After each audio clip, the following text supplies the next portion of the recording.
Bonjour à tous, bonjour à toutes, bienvenue dans Tailgate NFL, le podcast 100% NFL où on va revenir sur le premier tour de la draft. C'est un épisode un peu exceptionnel puisqu'il va paraître donc ce vendredi soir, samedi, pour coller au plus proche de l'actualité. On fera un retour complet sur toute la draft, sur les 7 tours dans le podcast du début de semaine prochaine en NFL. Mais là, on a voulu avec Yaya faire un podcast vraiment sur ce premier tour, un podcast plus court. En gros, une demi-heure pour survoler un petit peu tout ce qui s'est passé dans ce premier tour de la draft NFL. Et il s'en est passé des choses. Mon Yaya, comment ça va? Écoute, ça va bien, peu dormi, un peu fatigué, les yeux qui collent. Enfin, normal, comme un vendredi de premier tour de draft. Voilà, comme un vendredi, premier tour de draft. En plus, toi, tu avais 2 choix dans le premier tour. On va parler des équipes qui avaient 2 choix parce que ça a été, il y a eu des choix plutôt intelligents, que ce soit chez les Cowboys, chez les Jets, chez les Giants, chez les Browns. Voilà, toutes les équipes qui avaient plusieurs choix parce que les Jets en ont même eu 3, ont été plutôt intelligents. On va commencer en parlant du top 5. Très rapidement de la draft, savoir si toi ça te surprend, si ça te surprend pas. Bon, numéro 1, Fernando Mendoza chez les Raiders, jusque-là. Bon, C'est un train qui arrive à l'heure. voilà, on tombe pas de notre chaise. Hein, ça, on va pas, voilà. Non, après, tu vois, moi, ce que j'aimerais savoir, c'est si les Raiders ont reçu des coups de fil. Ah, Voilà, ça, on ne sait ça, pas encore. ils le diront peut-être pas, mais j'aurais bien aimé savoir s'il y avait des gens qui étaient prêts à monter des trades. Voilà, c'est juste ça. Numéro 2, chez les Jets, c'est notre ami Bailey qui a été choisi. C'est pas Harvell Reese, c'est David Bailey, l'edge de Texas Tech. Alors, c'est une petite On n'a pas le droit de surprise. citer de l'alcool, hein, des marques d'alcool. On n'a pas le droit. C'est une petite surprise, même si, bon, dans les dernières mock drafts, David Bailey et Harvell Reese étaient un peu à touche-touche l'un avec l'autre. Bon, dans tous les cas, c'est un défenseur qui pourra starter week 1 et c'est ce que recherchaient en priorité les Jets. Oui, oui, complètement. Bah, après, c'est une question d'affinité. Je pense que ça a été validé par le coach qui est un spécialiste de la défense, Aaron Glenn. Donc, let's go. Hein. Le Ouais. fameux Jeremiah Love, qui a fait tant parler, dont on a parlé beaucoup, vous pouvez réécouter le Tailgate Talk numéro 5, on en parle pendant une vingtaine de minutes, de ce running back de Notre-Dame, qui arrive donc chez les Cardinals de l'Arizona avec le choix numéro 3.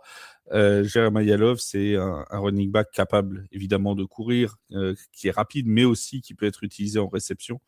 Donc c'est vraiment un petit bijou, nous dit-on. Est-ce que dans cette attaque des Cardinals, ça peut matcher? Bah, le problème, c'est qu'on ne sait pas qui va être le quarterback. La ligne était un peu poreuse. Donc, c'est ça qui va être compliqué pour lui. Il arrive dans une situation où il y a tout à reconstruire. Est-ce que tu commences par reconstruire avec un running back? Je sais pas, mais en tout cas, eux, ils ont clairement drafté au talent. C'est peut-être le talent numéro 1 offensif. Donc, c'est forcément un bon choix. Numéro 4, Carnell Tate, le receveur d'Ohio State, va donc chez les Tennessee Titans. Il y a pas eu de trade-up dans les toutes premières places. Dans les 5 premières, on n'a pas eu Encore une de, fois, pas eu de encore une mouvement. fois, on sait pas, on n'était pas dans les call rooms pour savoir Ah non, s'il il y y a avait peut-être des. eu des tentatives, mais il n'y en a pas eu Oui. de finalisées, en tout cas. Bah, Euh, c'est-à-dire que c'est un peu compliqué. En fait, les 4 premières équipes, c'est des équipes qui sont vraiment loin hein, dans la construction, même si les Raiders, via ce qu'ils ont fait, sont peut-être pas si loin que ça au final. Euh, Ils sont peut-être à quelques O-line d'être très très performants en attaque et en défense, ils vont pouvoir reconstruire via cette draft. Donc voilà. Les Jets, c'est un peu pareil. Il y a des besoins partout et les Cardinals, c'est partout. C'est en mode reconstruction. Pour les Titans, c'est pareil. Alors Cardinal Tate, moi j'étais un peu surpris de qu'ils le prennent aussi haut. Moi, il y a une petite musique dans ma tête qui me dit que il s'attendait pas à avoir Jeremiah Love parti. Il voulait Jeremiah Love. ah oui, c'est clair et Euh, certain. c'est bon. Il récupère une arme d'attaque. même si Robert Saleh est un coach plutôt à tendance défensive, il va pouvoir maximiser sa défense. Ils mettent un receveur tout de suite. Faut pas oublier qu'ils ont pris Wendell Robinson, donc qui est plutôt slot. Donc ça va être, ils donnent des armes pour Cam Ward, dont on va pouvoir voir ce qu'il donne avec un offensive coordinateur que moi je connais bien puisque ce sera Brian Daboll. Un receveur d'Ohio State, généralement, c'est plutôt pas mal. Marvin Harrison, valide. Je reste persuadé Surtout. que dans un bon système, il peut fonctionner. Alors le truc, c'est que voilà, est-ce que dans un bon système ou est-ce que c'est un bon joueur qui fait bouger le système ou qui donne un bon système? En parlant d'Ohio State, le numéro 5, bien aussi d'Ohio State, mais cette fois du côté de la défense, le linebacker Harvell Reese, qui était très longtemps projeté pour être deuxième choisi par les Jets, ira finalement à New York, mais chez toi, chez les Giants. Exactement, donc il avait visité des pas le besoin que vous aviez le plus, là c'est de la draft au talent, on est d'accord. Draft au talent, tout à fait, et une versatilité qu'il n'y avait peut-être pas chez les autres. Il peut à la fois jouer à l'intérieur comme en edge. Donc l'avantage, ça va donner de la versatilité et on n'a jamais trop de edge rusher. Donc là, si tu le fais jouer en edge, tu as 4 rushers de talent. Mais il va jouer plutôt linebacker, lui, à l'intérieur, plutôt weak. Donc, weak side. Donc, je pense que ça va être clairement meilleur talent disponible et ça va être assez sympa de voir ça. Arbo, il veut donner son identité. Ça va être de la défense, et ça tombe bien. Le public new-yorkais adore ça. Et pour Reese, il doit être content d'être tombé dans la bonne franchise de New York. La bonne couleur, il a pioché la bonne couleur. On va dérouler aussi la place 6 à 10 et après on fera un petit focus sur 2-3 équipes qui ont pu faire des choix intéressants. Les Chiefs de Kansas City ont trade up pour aller en 6e position. Ils avaient le 9e choix. Ils ont pris celui des Browns de Cleveland pour aller chercher Mansour Delaney, le cornerback de LSU. Alors, c'était un besoin chez les Chiefs, c'était d'aller chercher un cornerback. Maintenant, est-ce qu'il y avait nécessité de trade-up pour aller le chercher? Ça, c'est une autre question et beaucoup disent que c'est un peu haut d'aller le chercher en 6. Alors, s'ils avaient vraiment jeté leur dévolu sur lui, pourquoi pas? Parce qu'effectivement, il aurait pu partir sur les choix les après. Commanders, ouais, il pouvait partir. Ouais, mais même si je ne pense pas. Je pense pas qu'ils l'auraient piqué, mais bon, Non, ils n'étaient pas sur des DB, donc. Mais voilà, bon, on sait que ils ont tendance à accélérer, appuyer sur la pédale d'accélérateur du côté des Chiefs, donc voilà. Sonny Styles, l'autre linebacker d'Ohio State, qui était lui aussi projeté. Alors, il est passé un peu partout. Il passait dans le top 10, il passait dans le top 5. Il était un peu partout, Sonny Styles. Il a été pendant longtemps projeté chez les Giants, d'ailleurs, de New York. Va finalement chez les Commanders. Mais si Reese n'avait pas été disponible, visiblement, il l'aurait pris. Voilà. Donc, opportunité. Ça renforce un peu la défense des Commanders. Clairement, c'était un vrai besoin du côté des Commanders qui se renforce fortement. On va voir ce que ça va donner. Après, sa cote est montée grâce au combine, donc on sait ce que c'est. Voilà. Numéro 8, les Saints de Nouvelle-Orléans qui choisissent Jordan Tyson, oui, c'est moi qui vais en parler, le receveur d'Arizona State. Bon, c'était un besoin aussi de renforcer le corps de receveur parce qu'il y a Chris Olave, mais on connaît son passif qui peut de blessures. Alors là, on prend un receveur, Jordan Tyson, qui a aussi quelques petits soucis physiques. Donc, en fait, c'est un peu du qui tout double. C'est soit ça reste en santé, et ça donne vraiment un duo de receveurs particulièrement explosif, soit les deux se blessent en même temps et tu te retrouves avec un gros problème au poste de receveur. Bon, voilà, c'est l'un ou l'autre. En tout cas, ça donne une cible à Tyler Shough. c'est pas une mauvaise chose. Il y a Travis Etienne dans le backfield, donc de toute façon, on n'avait pas besoin d'aller chercher de ce côté-là. La question, mais on va en parler après, c'est le fameux Caleb Downs. Est-ce qu'il fallait pas aller chercher de la défense? Mais cette question, on va se poser parce qu'on va en parler tout à l'heure pour les 10 premiers. T'as décidé de me faire pleurer, mais Non. Bah, vous êtes passé 2 fois dessus sans le prendre, donc c'est que vous ne le vouliez vraiment pas. Je te dis, moi. J'ai le droit de pleurer quand même, hein. Tu as le droit de pleurer quand même, effectivement. En 9, les Browns, Spencer Fano, le joueur de ligne offensive d'Utah. Alors, les Browns qui donc trade down, puisqu'ils ont pris le choix des Chiefs, ils avaient visiblement loqué, ils voulaient Spencer Fano. Ils ont trade down, ils ont récupéré du capital de draft, et en plus, ils ont le joueur qu'ils voulaient. J'ai envie de dire, l'affaire est bonne pour les Browns. Belle perf, 9 lettres, policier. Voilà, rien à dire. Masterclass. On en parlait en off.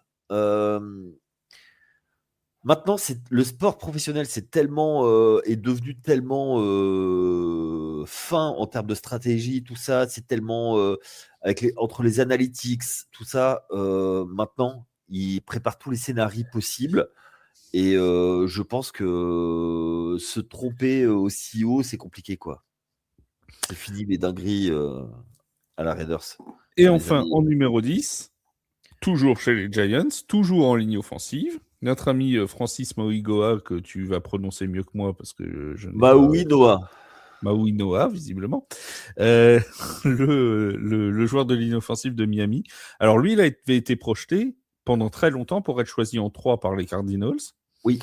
Finalement, il a glissé jusqu'à cette 10e position. Et puis, les Giants ont sauté sur l'occasion. Ouais, complètement. Est-ce que c'était un vrai besoin? Écoute, je pense que oui. De toute façon, un homme de ligne, il y en a toujours besoin. Même si on avait re-signé un white tackle à Léo Minor, il était là. Visiblement, il y avait un manque sur le poste de garde, et ils ont déjà annoncé, les Giants, le faire jouer en tant que garde. Il était projeté, effectivement, tu l'as dit, dans le top 5. Dans le big board des Giants, ils ont pris 2 joueurs qui étaient projetés dans le top 5, dans leur top 5 des joueurs. Compliqué de passer outre, donc vrai besoin, même si, bon, on va en parler tout de suite après. Moi, mon cœur balancé pour quelqu'un d'autre. Mais voilà. Il y avait l'autre, le fameux autre. L'autre, oui. C'est monsieur Caleb Downs. Caleb Downs, oui. Qui était donc, alors pour certains même considéré comme potentiellement le joueur le plus talentueux de cette draft NFL. Je fais partie de ces joueurs. Tu fais partie de ceux-là, et c'est quelque chose qu'on a lu aux États-Unis, que potentiellement Caleb Downs était le joueur le plus talentueux de cette draft. Il a glissé, mine de rien, jusqu'en 11e position. Il est descendu, donc, c'est un safety, hein, on rappelle pour ceux qui ne suivent pas forcément assidûment. C'est un safety, et il est donc arrivé chez les Dallas Cowboys en 11e position. Les Cowboys qui avaient besoin, et on va en parler maintenant, qui avaient besoin de défense, et qui, avec leurs 2 choix de premier tour, sont allés chercher 2 joueurs défensifs qui peuvent vraiment booster cette défense l'année prochaine.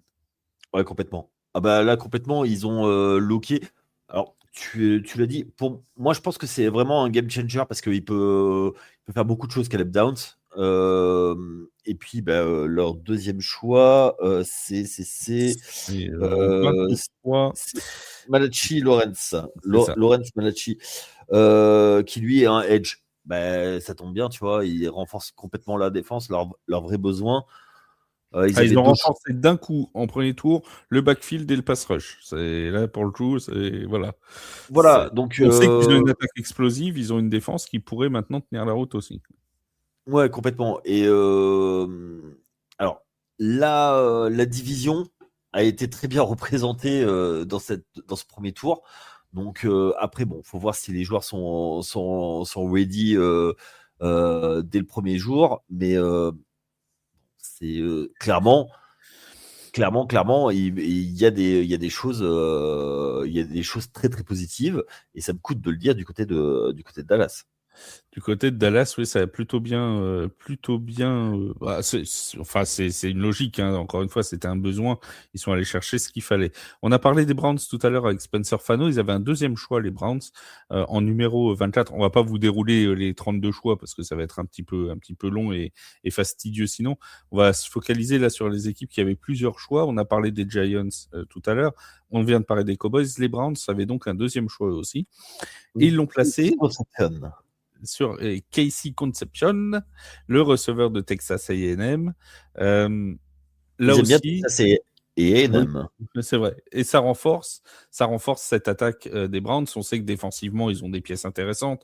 On l'a vu encore l'an dernier. Ils ont Myles Garrett, bien évidemment, mais ils ont aussi des joueurs capables de maintenir les autres équipes dans un espace de match gagnable, si j'ose dire, de ne pas prendre 50 points. Bah là, ils essayent avec ces 2 premiers tours de draft de booster leur attaque. Complètement. Complètement. Il y a un vrai besoin. Après, ils ont été chercher un O-line pour protéger leur quarterback dont on connaît pas encore le nom. Et ensuite, faut donner des cibles. Alors, ils ont Quinshon Judkins, donc qui est à la course. Est-ce qu'il va faire une deuxième saison identique? C'est fort probable. Si maintenant ils mettent des receveurs en plus, écoute, il se renforce. Donc, c'est une bonne nouvelle du côté de l'Ohio, qui eux travaillent dans la bonne direction, contrairement à l'autre franchise de l'Ohio. En parlant de bonne direction, les Jets de New York ont fait, eux, ils avaient 3 choix dans ce premier tour. Enfin, ils en avaient 2, plus un qu'ils ont repris en plus. Avec le choix numéro 16 qu'ils avaient de par le trade de Sauce Gardner, ils sont allés chercher Kenyon Sadiq, le tight end d'Oregon, qui est... Alors, certains disent que c'était pas forcément le besoin prioritaire chez les Jets, que peut-être ça a été drafté un petit peu haut. Maintenant, ça reste le meilleur tight end de cette QV et ça peut toujours être particulièrement intéressant, d'autant plus, et je te laisse la parole juste après, mon cher Yaya, qu'avec le choix numéro 30, ils vont chercher un receveur, Omar Cooper Jr. d'Indiana. Donc là, on a vraiment une attaque qui se construit quarterback friendly. C'est ce qu'il faut, hein. Il développe vraiment, il donne toutes les cartes pour ça, pour développer cette attaque. Alors, la défense, on sait que Aaron Glenn, comme je l'ai dit, est un spécialiste de la défense. Ils ont pris leur edge rusher qui va être la star de la défense. Ils vont peut-être avoir 2-3 besoins dans le backfield, mais après ça, sur les Ça peut se trouver en deuxième, troisième tour.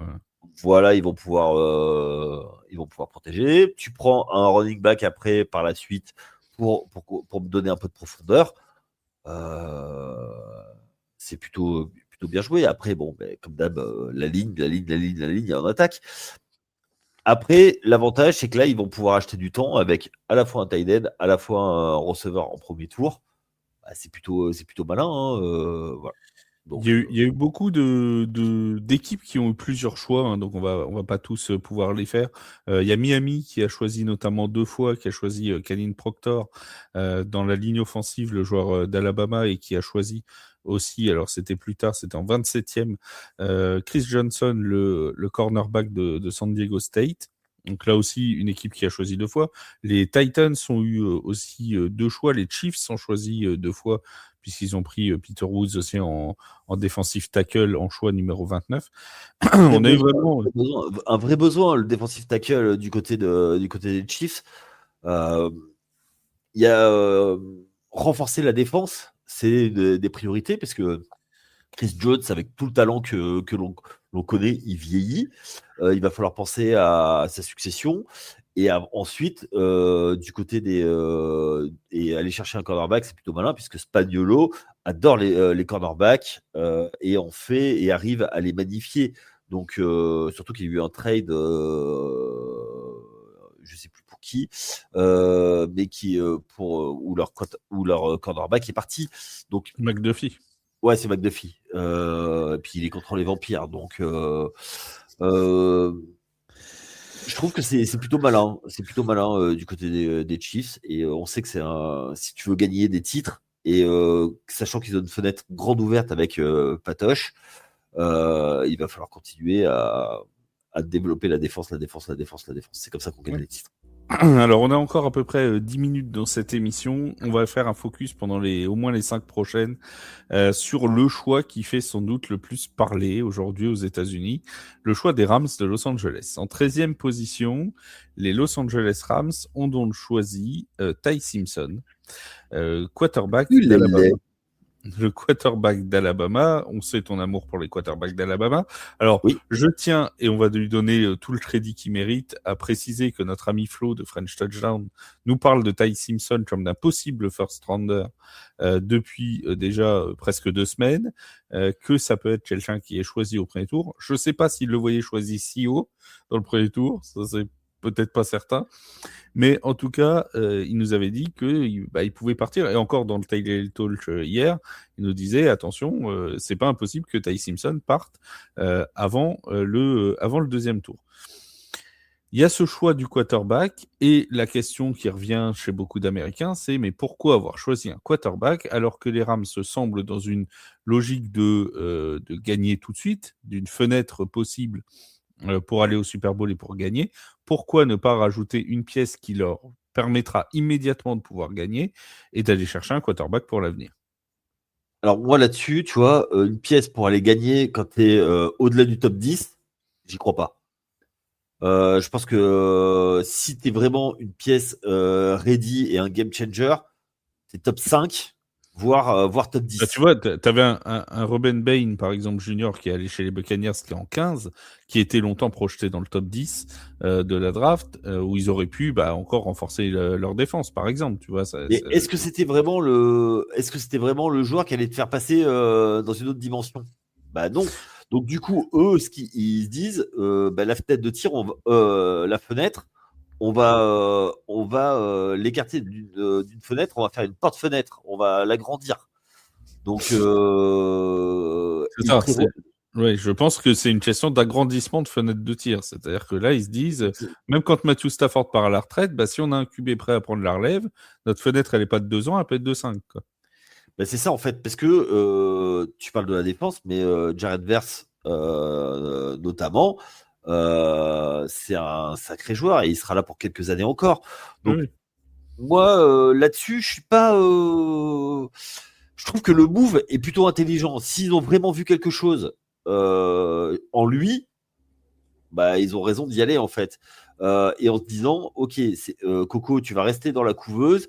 Nous, on va t'expliquer ce qu'on veut faire. Et puis, Sean McVay, c'est un coaching très particulier. Oui. Et puis je pense que peut-être le grand gagnant de ce premier tour de draft, si ce n'est pas les Rams, c'est Ty Simpson.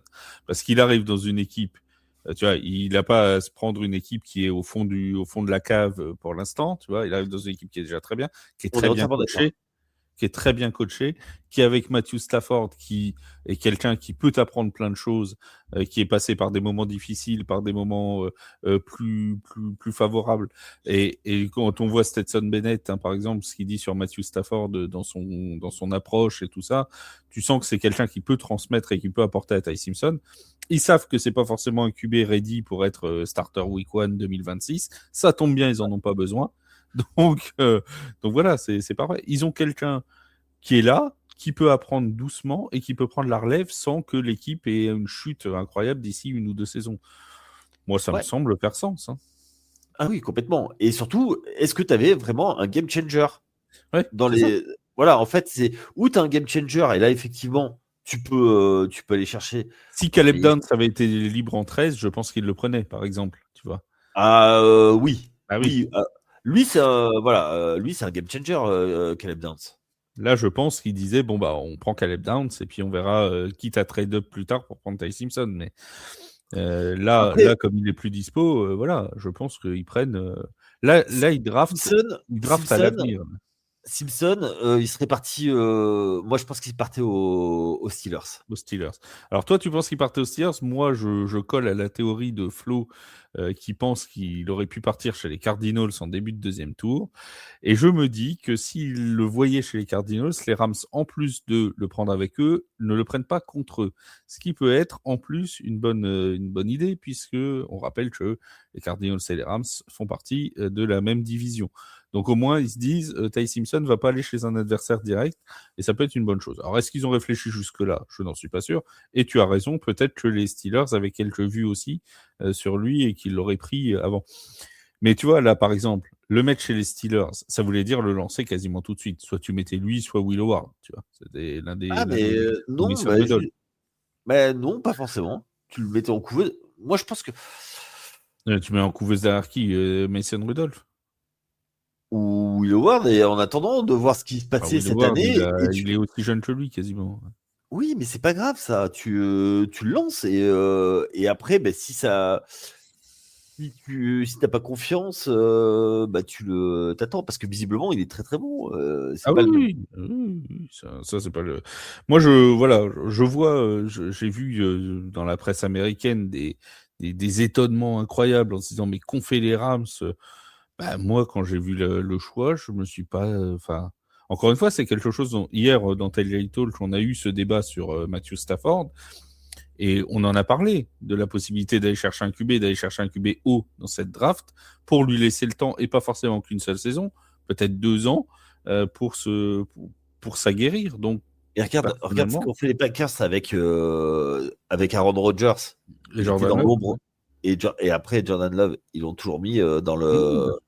oui, Ils mettent en couveuse parce que là, leur first round. beaucoup de médias américains font le parallèle, mais à mon avis, c'est avec tout le respect que j'ai pour eux parce qu'ils sont meilleurs que moi, hein, c'est pas le problème, mais c'est pas un parallèle juste. Beaucoup font le parallèle avec Michael Penix chez Atlanta, aux Falcons.